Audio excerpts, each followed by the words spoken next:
sure that some of you are wondering why I'm wearing this absolute abomination of a crochet project, and it's because I made it in a size that's too big for me. I had to shorten the shoulder straps. They used to be like that much longer. It's pretty well crocheted, if I do say so myself, but like this ribbing, supposed to be tight. It's a failure of a crochet project. This is probably the only time I'm ever gonna wear it, but I'm not mad about it. I had fun making it. I tried really hard. I learned a lot from making this absolute disaster that I'm never gonna wear again. So I'm gonna wear it today for the one time I'll ever probably wear it and talk to you about the fear of trying. We all know about the fear of failure, being afraid that something you try to do isn't gonna work out, that you're going to fall flat on your face and everybody will laugh at you. That scares me, but not as much as the fear of trying, which is not the fear of like the actual act of doing something, but fear of trying my best at something and failing. I'm fine with failing if it's, you know, yeah, I put in some effort, but like at least I didn't really care or I wasn't really trying. But I am terrified of trying my hardest and my best not being good enough and failing while trying really hard. And I think that's part of why I don't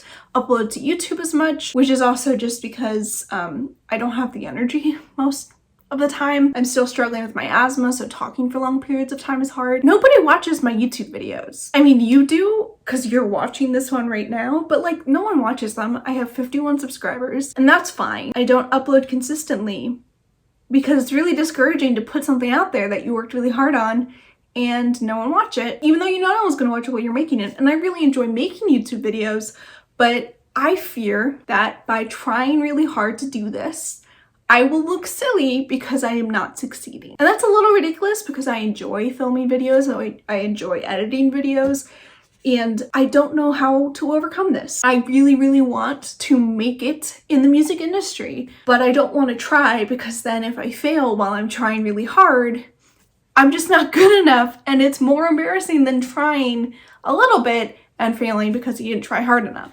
Like, why is that preferable? It's not, but like I can't get my brain to understand that it's not preferable, even though like surface level I understand is preferable. And the reason I'm talking about this, I wrote this in like one of my Instagram captions. The reason I'm talking to you about this is because I was in a voice lesson this past week and I didn't get a low note, and I've been having trouble with my lower register. I'm a soprano, no question, and I have been really struggling with my low register since I got COVID last year. I know, it's very upsetting. You're not going out there. Oh, you're under the couch. Okay. Abby is under the couch. She has no fear of trying. And I haven't been getting my low notes as well since I had COVID and now have asthma, and I think part of it is due to my inhaler and it's just weird. So I've been really struggling with my lower register, and I tried to hit a note and I really failed. And he's like, why do you think that didn't work? And I was like, well, because it was gonna sound bad, so I didn't try. I pulled back. And he's like, yes. I was like, I was scared of trying and making it sound bad, but I knew it would sound bad if I didn't try, so I just didn't try, which is stupid because you know what happens when you put more air behind a note, especially low notes? They sound better. Like that's the science behind it. Like you put air into your voice and it is stronger. So when I'm struggling with low notes, the answer isn't to pull back. The answer is give it more air. And I can't do it. I just can't do it. The other thing is, to be fair, with the low note thing, sometimes they do hurt my chest. Luckily not my throat, but they do hurt my chest because of the asthma. So like there is a little bit of hesitancy because of that. They hurt either way sometimes.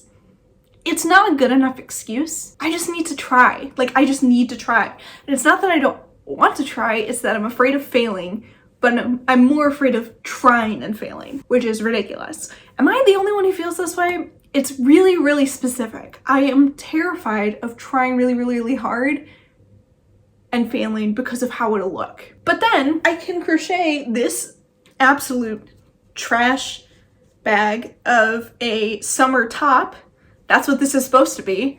Definitely if it was in a small, maybe it would look better. Probably not. And I'm fine with it. I'm fine that this thing that I spent hours making isn't what I imagined, what I wanted. And the reason I think I'm fine with that is because I did this for fun and the outcome has no bearing on my personal vision of myself. Like, this has nothing to do with my self-worth because being a good crocheter on my first crochet project isn't like important to me, but like releasing music and having it go over well, or putting this much effort into a YouTube video and having it go over well means something, and it's more important to me than crocheting. And the problem with it is I won't do half the work. Like, I won't put out a YouTube video that I didn't try on. So I just don't make them. And then since I'm not making them, I'm not posting consistently, and then I'm not growing, which then makes me less likely to make them. It's a bad cycle. I mean, to be fair, again, a lot of that is chronic illness, that like talking is hard, sitting up is hard sometimes, flights are hard sometimes. Like, I honestly, a lot of the time just can't. I just had a breakthrough. Maybe the reason that this is in my mind is because I recently have been watching Simone Yates, but she is an inventor and she made a name for herself making shitty robots. She talked about in her TED Talk deciding to make bad robots because then if she failed, like if the robot was bad, that was okay, as she was learning a new thing, and like purposefully setting out to make bad things so that if she failed, it didn't feel bad.